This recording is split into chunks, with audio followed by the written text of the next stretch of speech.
Minister of National Defense, I had sighting reports of UFOs. I was too busy to be concerned about them at the time because I was trying to unify the Army, Navy, and Air Force into a single Canadian Defence Force. And that itself was a kind of battle to the finish. So this was not high on my agenda. But about 10 years ago, I started getting interested due to a young man from Ottawa sending me material on the subject. I told him I was too busy to read it, but he had confidence that someday I would.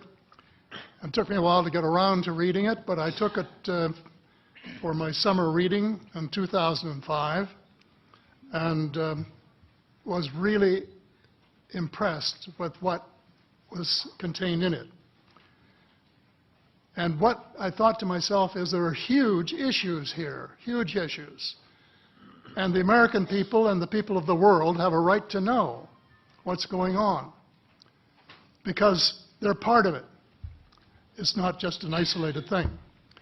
I accept the invitation of Victor Vigiani, who's over here somewhere, and his cohort, Mike Bird, to speak to a symposium at the University of Toronto.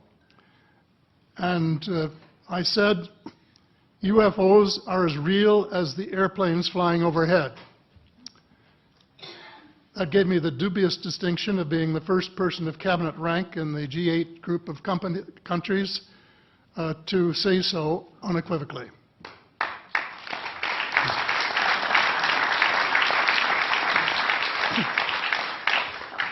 In the 1960s sometime, it was a flotilla of UFOs headed south that crossed into NATO territory in Europe. And the commander-in-chief of the Supreme Allied headquarters in Europe was naturally very shaken. Fortunately, or maybe divine providence, before the panic button was pushed, the flotilla turned around and headed back north. Obviously, they had thought maybe they were Russian, and they were very concerned about it. Anyway, an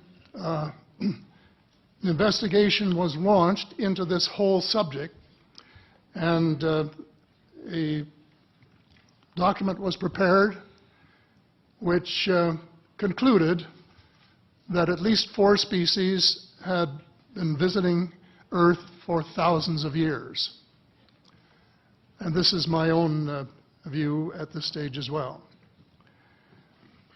So,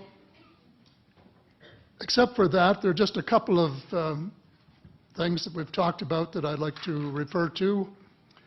And one was that we were referring to them as they until this morning when Linda Moulton Howe, I think she was the first one, actually named 3 different species.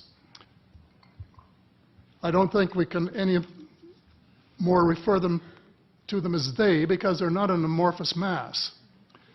They are different species and consequently may have different agendas. I don't think we can say that they all have the same agenda any more than we could say that the United States, China, and Russia had the same agenda. Our real interests may be very similar, but as of now, our perceived interests are still quite far apart.